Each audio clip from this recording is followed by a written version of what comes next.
The, the air in Louisiana in the summer of 1853 hung thick like syrup, heavy, slow, and suffocating. The heat didn't just cling to the skin, it clung to the soul. Out on the edge of a quiet town, near the Mississippi River, the old slave market stood like a wound that never closed. The wood was darkened by decades of sweat, rain, and tears. It smelled of earth and fear, a place where human lives were weighed and priced in coins. That morning, the crowd had gathered early. Some came to buy, others came to watch. A few came only to remind themselves that they still had power. Among the rows of trembling men and women stood a girl who could barely lift her eyes. Her skin was the color of molasses, her wrists wrapped in coarse rope that had left red marks. She wasn't more than 18, though life had already stolen her softness. Her name wasn't called yet, but people looked at her the way someone looks at a horse, checking the curve of her shoulders, the strength in her arms, the quiet obedience in her face. The auctioneer, sweating through his linen shirt, shouted prices with a cracked voice. The numbers rose and fell, but never reached a high point. Lives were traded faster than words. Then the bidding slowed when it came to her. She was different, though no one said why aloud. Some men in the crowd whispered. Some smirked. The auctioneer, pretending not to notice the silence that fell, cleared his throat. This one, he said, ain't got no bad habits. Works well, don't talk much. Someone laughed. She's with child, another voice said from the back. The words rippled through the crowd. Heads turned. Eyes sharpened. Suddenly, she wasn't just a girl anymore. She was a scandal wrapped in skin. The master who stepped forward didn't look like most of the men there. His clothes were clean but simple, his boots polished, his hat tilted low.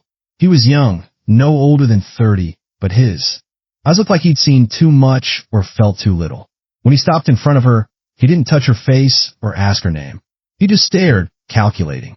Then he reached in his coat and pulled out 12 cents, 3 nickels, and 3 pennies that clinked in his hand. The crowd went quiet. The auctioneer blinked, unsure if he'd heard right. 12 cents wasn't just low, it was insulting. But the girl's former owner, a man with guilt heavy on his shoulders, gave a slow nod. Let her go, he said. The deal was done. The young man took her by the arm and led her away. No one asked questions. No one cared. The girl's bare feet kicked up dust as she walked, silent, her head low. Behind her, the market carried on, another name shouted, another price made. But for her, life had already changed again. The new master's home sat deep in the cane fields, far enough from town that screams wouldn't carry. It wasn't large, but it was kept neat, with whitewashed walls and a porch that creaked in the wind. The land around it stretched for miles, alive with the rustle of tall grass and the slow hum of crickets. To most, it looked peaceful. To those who lived there, it was a prison with no bars. The girl was led to a small wooden shack near the barn, where a thin mattress lay on the floor. She sat down slowly, one hand on her stomach, where life was growing in secret. In the weeks that followed, no one spoke much. The master gave orders in short, sharp words. She obeyed without question. The other slaves kept their distance, whispering about her in the dark, how her old master had favored her, how she'd been sent away to hide his shame. Some pitied her, some feared her. None dared to ask. The nights were the hardest. The sound of the river came faint through the trees, and sometimes, when the wind was right, she could hear laughter from the big house. She would close her eyes and remember another voice, her old master's voice, sweet at first, then cruel. His promises had turned to threats. His touches had become painful. And now she was here, carrying a child while owned by another man who hadn't even asked her name. But something about this new place was strange. The young master wasn't like the others. He didn't beat her. He didn't look at her the way men usually did. He spoke little, worked late, and sometimes stood outside her shack at night, silent, as if trying to decide whether to pity her or hate her. Once, she woke in the dark to find him standing in the doorway, his face lit by the moon. Their eyes met. He said nothing, only turned and left. In the house. The whispers grew louder. The housekeeper, an older woman with hands like stone, said she'd seen the girl's eyes, too calm, too knowing. She's cursed, she muttered. The master didn't answer, but he began to drink more. He spent long nights alone on the porch, staring into the fields, the bottle resting beside him. Something inside him was breaking, though he didn't yet know it. Every morning, the girl rose before dawn, her body aching, her stomach growing heavier. She worked without complaint, her silence like armor. But the fields had a way of listening, and soon, stories began to spread. Some said the master had bought her out of pity. Others said he'd done it to hide a sin of his own. A few believed he'd fallen under her spell, and one knew the truth. That both of them were trapped in the same story, one written long before either could escape it. The heat pressed down on them day and night, and with each passing day, something unseen grew. Resentment, guilt, maybe even something darker. A girl sometimes felt eyes on her from the fields, from the shadows, from memories that refused to die. The house, once quiet, began to feel colder despite the heat. The master's temper frayed. His sleep grew restless. Sometimes he would call for her, only to fall silent when she appeared. Other times, he'd shout at the workers for no reason, his anger spilling from nowhere. The girl could sense it, the tension twisting through the air, invisible but sharp. She'd seen it before, the way cruelty begins, not sudden but slow, creeping, fed by secrets no one wants to name, in the middle of it all. She kept her hand over her stomach, feeling the faint movements inside. She didn't smile. She didn't cry. She just waited, because she knew that in a world built on power and ownership, no one stayed safe for long. By the end of that month, the air around the plantation felt different. Heavier. Quieter. The girl noticed how the birds stopped singing near her shack, how even the wind seemed to avoid her window. And though she didn't yet understand it, the story of what was about to happen had already begun to write itself. In whispers and stares, in 12 small coins that bought not just a body, but a tragedy waiting to unfold. The days bled into one another on that Louisiana plantation. Morning came with the smell of damp cane and sweat, and night fell heavy with the sound of insects that never seemed to sleep. For the young master, the quiet had once been a kind of comfort, something that kept his mind from wandering too far. But since the girl arrived, that quiet began to sound different. It wasn't peaceful anymore. It was tense, watchful, as if the land itself was holding its breath.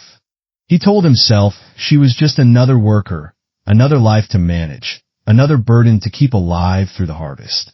But his eyes betrayed him. They lingered too long when she walked past. They followed her in silence when she hung laundry near the line. And sometimes, when she wasn't looking, his hands trembled, as if fighting something he couldn't name. The girl, meanwhile, tried to stay invisible. She worked harder than anyone else, moved more softly than the wind, spoke only when spoken to.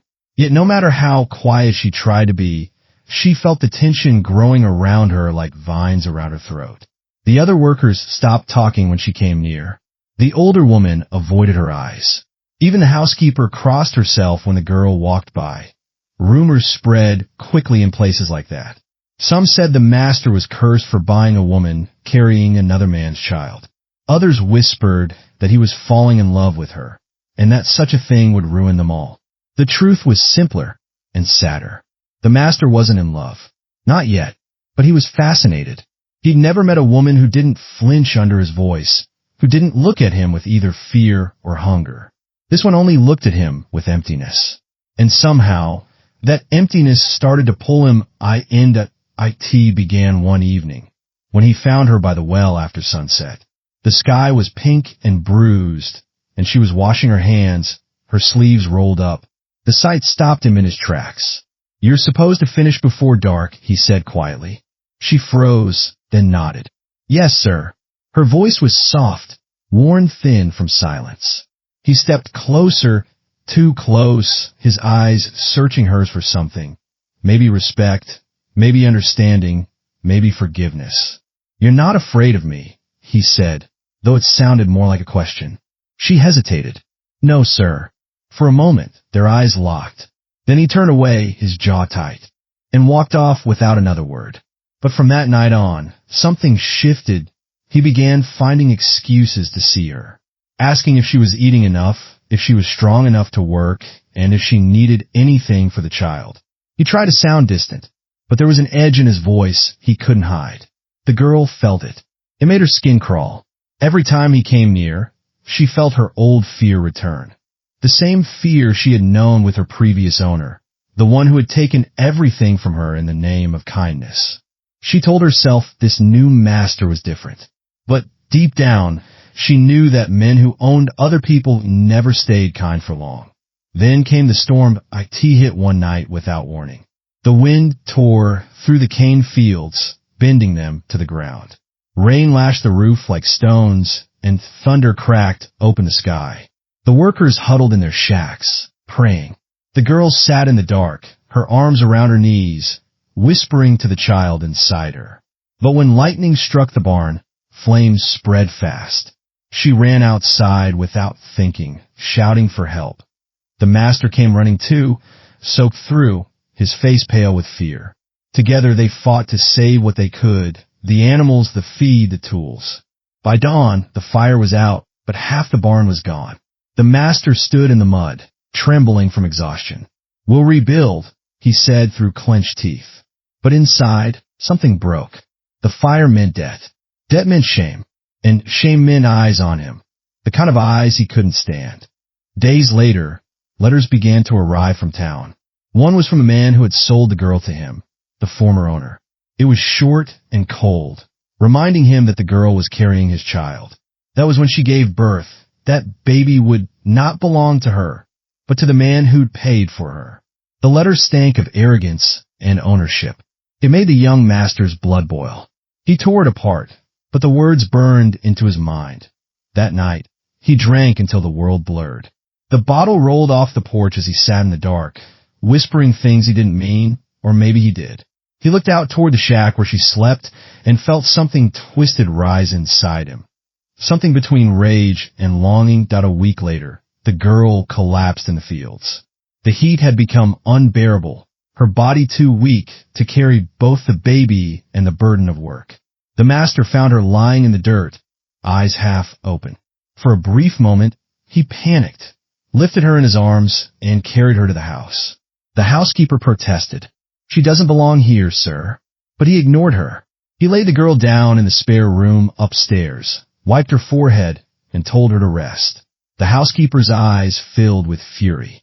"You're bringing trouble on yourself," she hissed when he turned his back. "You think the world won't talk? You think they won't come for her? Or for you?" But the master didn't listen. He couldn't. For the first time in months, he felt alive. He stayed by the girl's bedside, watching her breathe. When she woke, she looked around in confusion. "Why am I here?" she asked. "Because you fainted," he said. She nodded weakly. "I can work tomorrow." "No," he said sharply. "You'll rest." That one word, rest, sounded almost like care. But under was something darker, something controlling. From that moment, the line between kindness and possession began to blur. The days turned slower after that. He brought her food himself, asked her questions about her past, though she never answered much. Sometimes she'd catch him staring at her stomach, his jaw tightening. "You shouldn't blame the child," she said quietly one evening, her voice trembling. "He didn't choose. Don't tell me what I should do," he snapped, turning away. His hands shook. "That man took everything I ever had," he muttered. "And now you're here, carrying his curse." The girl said nothing, but tears burned behind her eyes. She wasn't just carrying a child. She was carrying someone else's guilt, someone else's hate. Outside, the plantation began to fall apart. Workers left. Crops withered. The fire had taken more than the barn. It had taken their luck. The master's debts grew, and creditors came knocking. Each visit left him angrier, more desperate. He began taking it out on everyone. Orders became crueler, punishments harsher, and through it all, his obsession with the girl deepened. One night, after another argument with a creditor, he stumbled into her room drunk. She was sitting by the window, staring at the moon. "Do you ever think about leaving?" he asked. She didn't answer. "If you left," he said, his voice slurred, "where would you go? You belong nowhere. No one would have you. Not with that child." He laughed bitterly. "Not even God would take you." The words hit her like a blow, but she didn't move. Maybe nowhere is better than here, she whispered. He stared at her, anger and shame twisting together in his chest. For a moment, he wanted to hit her. Instead, he turned and slammed the door behind him. From that night, something broke between them completely. The girl grew quieter, almost ghost-like. She avoided his eyes, avoided speaking unless necessary. The master, on the other hand, became consumed by her silence. It was like a mirror, reflecting every part of himself he hated. He couldn't stand it. He began to watch her more closely, certain she was planning to run. When he found a small bundle of rags hidden near her bed, he exploded.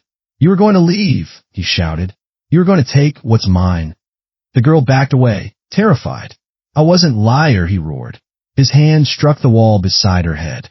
She flinched but didn't cry. "You can't own me," she said quietly. Those 4 words hung in the air like thunder. For a long moment, neither moved. Then he stepped back, breathing hard. "You think you're free?" he said softly, almost laughing. "There's no such thing here."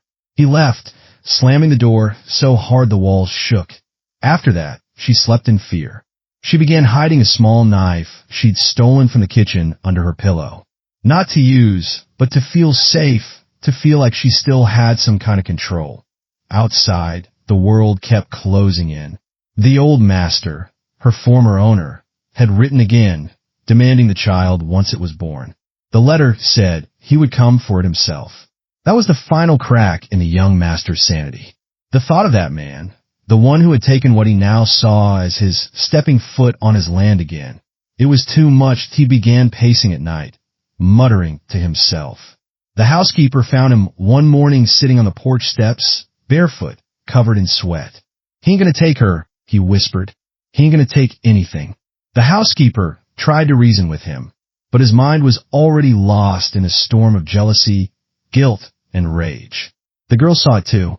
She saw how his eyes no longer looked at her like a person, but like a problem to solve. She could feel the danger clause. ING in, breath by breath. Then one night, she heard him outside her door again, the same way he had stood there weeks before, silent. But this time he didn't leave. That was the moment everything began to unravel. The line between pity and power, love and hate, guilt and violence. The air in that old house grew thick with it. The fields seemed to listen. Even the crickets went quiet. Neither of them knew it yet, but the story that began with 12 small coins was about to reach its breaking point. And when it did, there would be no saving either of them. The night the crime happened began like any other, humid, restless, and strangely still. The air hung heavy around the plantation, thick with the smell of cane and sweat, and the moon cast a dim, sickly light across the fields. The crickets had gone quiet hours earlier, and the dogs wouldn't stop barking. It was as if everything living on that land already knew something terrible was coming. Inside the house, the young master sat alone at the table, a bottle half empty beside him. His shirt was undone, his eyes bloodshot. The letter from her former owner lay crumpled on the floor, stained with spilled whiskey. He had read it 100 times, each word cutting deeper than the last. The man had written that he would come by week's end, that the child rightfully belonged to him, that no amount of protest would change that. Those words burned like acid in the master's mind. He could hear them even when he tried not to. "You took everything from me," he whispered to no one, staring at the bottle. "You think you'll take her too?" His hand shook as he poured another drink. He told himself he wasn't angry at her, only at the man who'd owned her before. But the truth was more twisted. He hated that she reminded him of the world's cruelty, of his weakness, his shame, and the things he could never control. Every time he looked at her, he saw his own failures staring back. Outside, rain began to fall softly, tapping against the shutters. In the small shack by the barn, the girl sat awake, holding her stomach. Her child had started kicking more often. She whispered to it in the dark, humming a tune she barely remembered. She hadn't slept in days. Every creak, every footstep, every shadow made her heart pound. She knew he was unraveling. She could see it in his eyes. That quiet patience he'd once shown was gone. Now, there was only something wild behind them, something dangerous she had planned to leave that night. A worker she trusted had promised to help her slip away toward the river at midnight. She had a small knife wrapped in cloth, the one she kept under her pillow. Not to hurt him, only to protect herself if she had to. She moved quietly, gathering the few things she owned. A shawl, a piece of bread, a ribbon. Then she froze. Footsteps. Slow, uneven, coming closer through the rain. Her breath caught. She blew out the candle and stood in the dark. The door creaked open. He stood there in the doorway, soaked from the rain, his face pale and hollow. His hand gripped something, metal glinting faintly in the dim light. A pistol, the kind he rarely carried. He stepped inside without speaking, the door closing softly behind him. The room filled with the smell of wet earth and whiskey. "You were leaving," he said. His voice was calm, too calm. She said nothing. "Don't lie to me," he whispered. "I saw your things. You were going to run. With his child. I just want to be free," she said quietly. "That's all I've ever wanted." He laughed, a low, bitter sound that didn't sound human. "Free? You think you can run from this? From me? From what you carry?" He took a step closer. She backed away, her heart hammering. "Please," she said, her voice trembling. "Don't do this." He raised the gun. His hand shook violently. "You don't understand," he muttered. "If he comes here, if he takes you, it'll be over for me. Everything I've worked for, gone." She looked at him, tears in her eyes. "Then let me go. Let me take what's mine and go far from here." For a moment, something flickered in his face. Regret, maybe, or sorrow. Then it vanished. "It's not yours," he whispered. "It's his. It's all his." She took a slow step forward, one hand outstretched. "Please," she said again. "You don't have to." The gun went off. The sound tore through the night, echoing across the fields. The girl staggered backward, her eyes wide in shock. The pistol dropped from his hand as if it burned him. She fell to her knees, clutching her stomach. Blood spread fast through her dress, dark and warm, blooming like a cruel flower. For a second, he couldn't breathe. The smell of gunpowder mixed with rain and the copper tang of blood. He stumbled toward her, falling to his knees beside her. "I didn't mean to," he whispered. His voice broke. "God, I didn't mean to." He pressed his hands over the wound, but the blood kept coming, slipping through his fingers like water. Her lips moved faintly.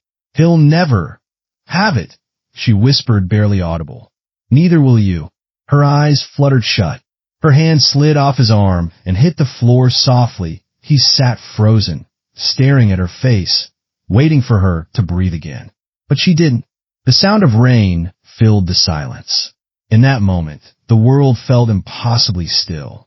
Then, from the corner of the room, came a faint cry, a sound so small he almost didn't hear it.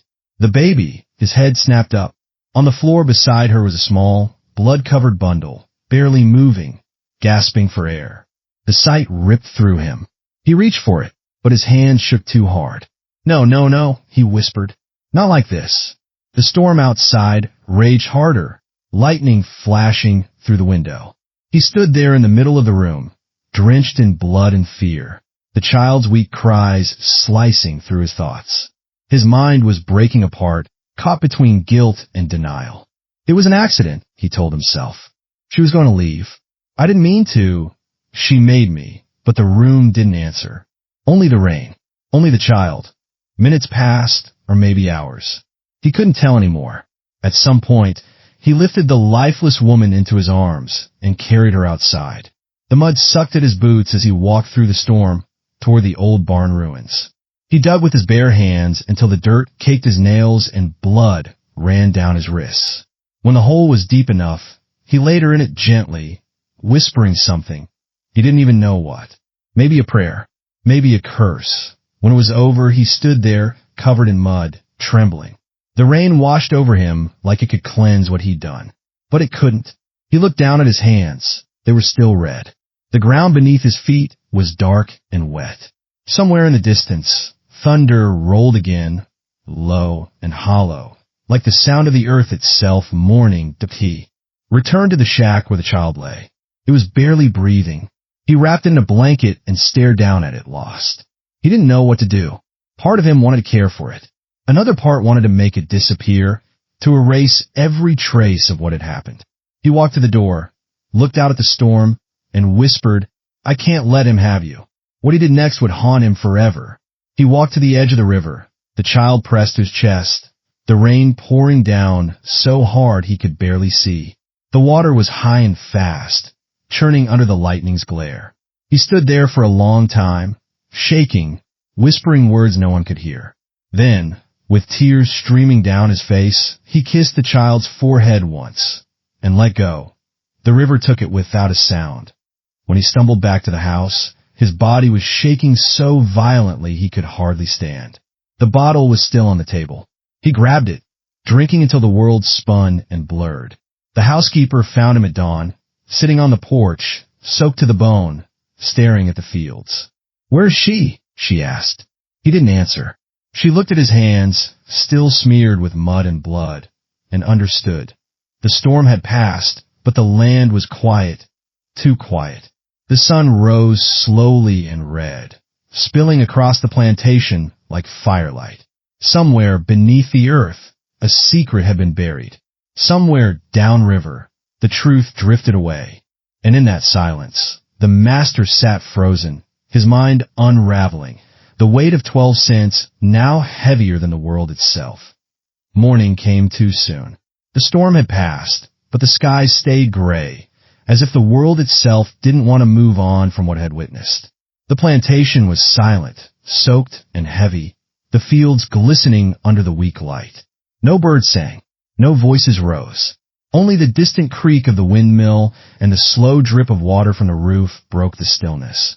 The housekeeper was the first to sense that something was wrong. She saw the master's muddy footprints on the porch, the trail of dirt leading to the barn, the faint stain of blood that the rain hadn't fully washed away. When she found him sitting at the table, still in the same clothes from the night before, he looked like a man already half dead. His eyes were hollow, his face pale, his hands trembling around an empty glass. She didn't need to ask. She already knew.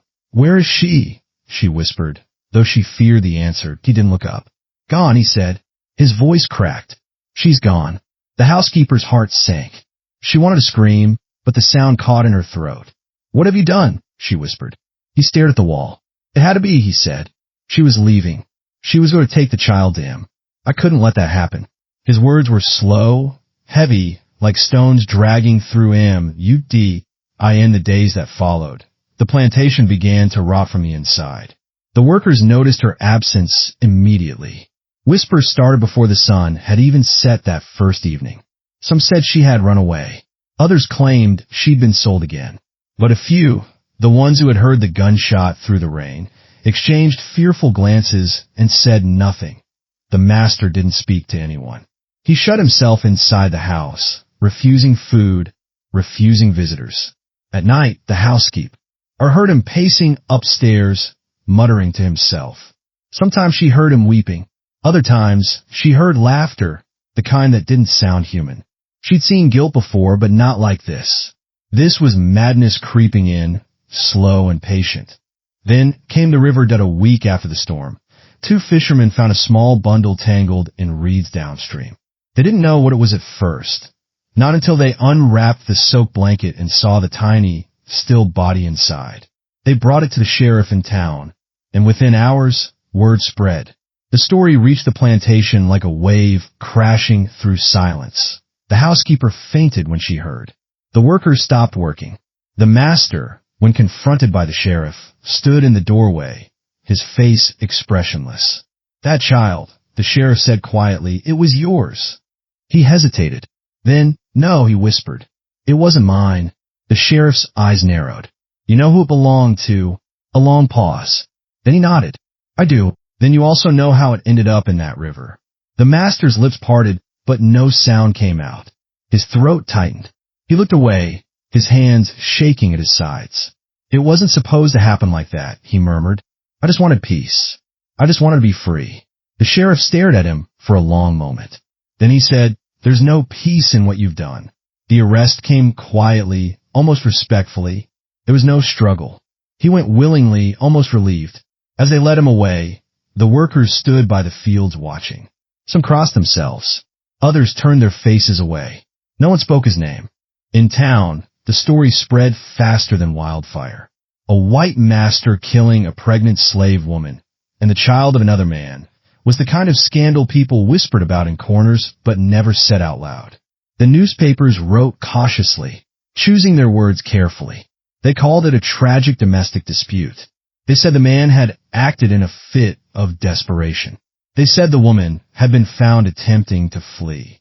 None of it was true, not really. But truth didn't matter in those days. What mattered was keeping appearances clean. Still, people knew. You could see it in their eyes when they passed him in the street on the way to the jailhouse. The looks were sharp, filled with disgust, and something else, fear. Because his crime wasn't just a murder. It was a mirror, showing the town what it didn't want to see. The cruelty they all lived beside, the violence they all pretended was normal. In the cell, the young master barely spoke. He sat by the small barred window, staring out at the same sky that used to hang over his fields. Sometimes he'd whisper her name, though no one knew what it was. Sometimes he'd wake screaming, clawing at his throat, shouting about the river. "It's coming for me," he'd cry. "The water's rising. She's coming for me." The guard said he'd lost his mind. Maybe he had. He stopped eating after a few days. Stopped sleeping. He talked to the air, to the walls, to someone only he could see. Meanwhile, the plantation fell into ruin. The crops died from neglect. The workers left one by one, unable to bear the silence that hung over the land. The housekeeper tried to stay, to keep the place from collapsing entirely, but even she couldn't stand the ghosts. Some nights, she swore she heard crying from the shack where it happened. Other times, she heard footsteps by the barn, even when no one was there. When she finally left, she locked the door bay. IND her and never looked back. The trial came quickly, though it wasn't much of a trial. The court treated it like a sad misunderstanding rather than a murder.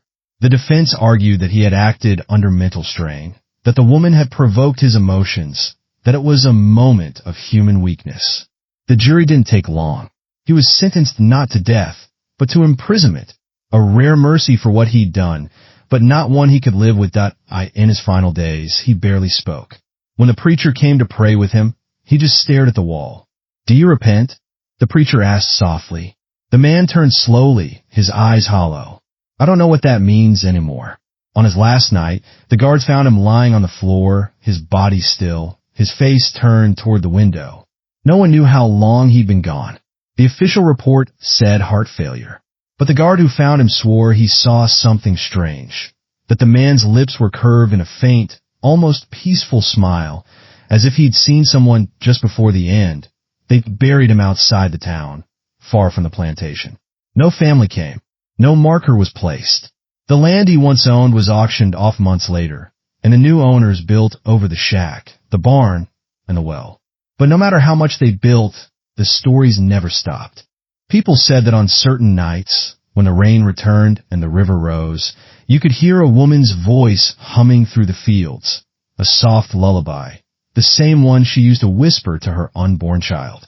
Others claimed they'd seen a light by the barn, like a candle flickering in the dark. The new workers called it cursed ground, a place where no crop ever grew quite right, no matter how much sun it got. The housekeeper, years later, would tell the story only once, her hands shaking as she spoke.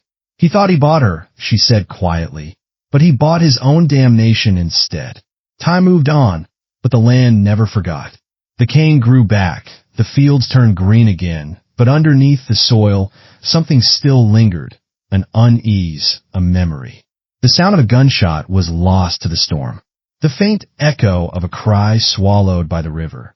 And in that silence, the story remained, of a man who paid 12 cents for a life he could never own, and the price he paid when he tried. Years later, the story of the young master and the murdered woman became less of a scandal and more of a ghost tale told in hushed tones. The official records, court transcripts, newspaper clippings, and faded letters painted it as a tragic incident between two unequal souls, a polite euphemism to soften the cruelty of what had really happened. But among the people who had lived it, who had seen the fear in her eyes and the madness in his, it was never forgotten. The plantation itself was long gone, swallowed by weeds and silence. The new owners had renamed the land, plowed the fields, and built new homes over the past, trying to bury the memory under layers of progress. Yet, as the locals often said, the earth remembers, and that memory of blood, guilt, and injustice refused to fade in the official sense. Justice had been served. The man had been tried, convicted, and imprisoned. The law had vet according to its rules, signed and sealed by men who never once spoke her name. But what kind of justice was it when her story was never written down, when her body was laid in an unmarked grave by the river, and her child was called property in the reports? His punishment was not the same as her suffering. It could never be. What haunted those who remembered was not just that he had killed her, but that society had nearly forgiven him for it. The whispers in town were filled with sympathy for him, the broken man who had lost control. The newspapers described him as a man undone by passion. But for her, there was no such sympathy, no humanizing language. She was the girl who tempted fate, the slave who forgot her place. In truth, justice in that era was not blind. It saw everything through the eyes of power. His crime was not that he killed her, but that he did it too publicly, too carelessly, forcing people to confront what they already knew but refused to admit, that the world they lived in was built on ownership, not love. Only one person kept her memory alive, the old housekeeper. In her later years, she moved to a small town, living alone with the guilt she carried. Every Sunday, she would place a small flower by the riverbank, whispering a prayer for the woman no one else mourned. She deserved better, she would say to the wind. When asked why she stayed so long on that cursed land, the housekeeper would answer, because someone had to remember her. Someone had to speak her name. She died quietly in her sleep at 73. The townspeople who came to her burial found a small, hand-carved wooden doll on her nightstand, a woman holding a child. No one knew who carved it. No one asked. The man's name faded from records over time, mentioned only in family whispers generations later as the troubled ancestor. His descendants, when they came to inherit what was left of the land, sold it quickly, eager to distance themselves for what they called an unfortunate story. But the silence they tried to buy didn't last. Decades later, when historians began digging into the plantation's archives, they uncovered fragments, ledgers, letters, and testimonies that revealed more than the town had ever dared to say aloud.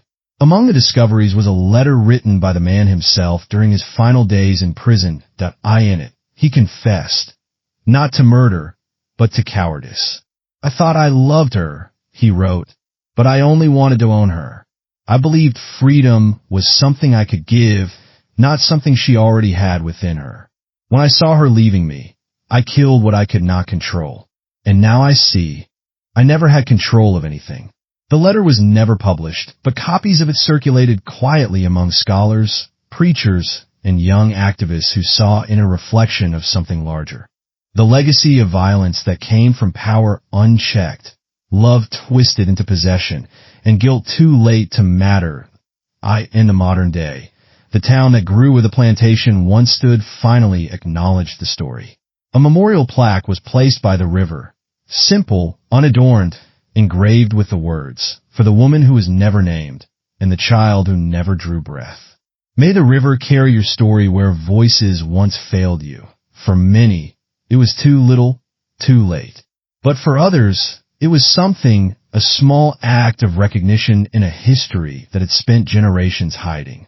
Behind politeness, school teachers began to tell the story not as a scandal, but as a lesson about power, about silence, and about how easy it is to mistake ownership for love. The students listened, sometimes in discomfort, sometimes in disbelief. But at least they listened. The broader reflection, the tragedy revealed more than just a personal crime. It exposed a moral wrought an entire system.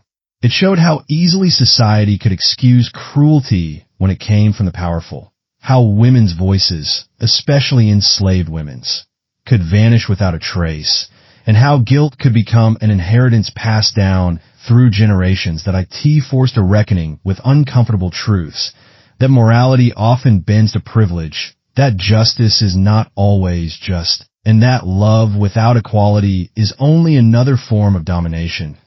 In the end, the story wasn't about murder alone. It was about possession, guilt, and the false belief that power could replace love. The man's downfall was not only his crime, but the world that made it possible. The woman's tragedy was not only her death, but the silence that followed it. And yet, in that silence, something survived. Her memory lived in the whispering reeds by the river, in the stories told by those who refused to let her vanish completely. If redemption existed in this tale, it did not belong to the man. It belonged to memory itself, to those who remembered, who spoke, who refused to look away. Every story of violence leaves a scar, not just on the people who lived it, but on the society that allowed it. This one is no different. The plantation's legacy became a reminder that history is not only written by the victors, but haunted by the victims who were never given words. In the end, what remains is not the crime, nor the punishment, but the lesson. Power, when unchecked by empathy, breeds destruction. Love, when poisoned by ownership, becomes cruelty. And silence, when chosen over truth, is its own kind of complicity. The river still runs past the place where it happened, its current slow and steady, carrying with it the secrets of that night. But if you stand quietly enough, you might hear the faint sound of laughter, not cruel or haunting this time, but soft, like a lullaby carried on the wind, a whisper of peace, perhaps, for the souls